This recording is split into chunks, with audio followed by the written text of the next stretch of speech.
আসসালামু আলাইকুম। আপনারা দেখতে পাচ্ছেন এখানে সিমেন্সের একটি ভিএফডি হচ্ছে ভেরিয়েবল ফ্রিকোয়েন্সি টাইপ। আমরা এই ভিএফডি দ্বারা মোটরকে কন্ট্রোল করে থাকি।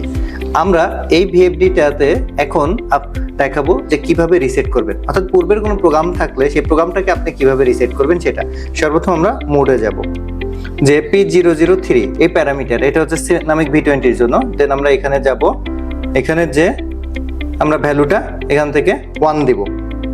দেন আমরা এরপরে চলে যাব হচ্ছে P0010, এই যে P0010, এরপর আমরা এই যে এন্টার প্রেস করে এখানে আমরা ভ্যালু দিব 30, যে আমরা এখানে 30, দেন ওকে।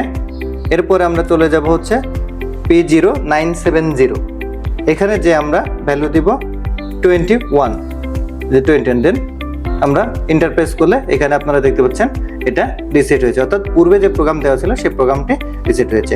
আপনারা এরকম আরো নতুন নতুন ভিডিও পেতে আমাদের চ্যানেলকে সাবস্ক্রাইব করবেন, লাইক দিয়ে পাশে থাকবেন। আর কি ভিডিও চান, সামনে কোন বিষয়ে চান সে বিষয়ে কমেন্ট করতে ভুলবেন না। আসসালামু আলাইকুম।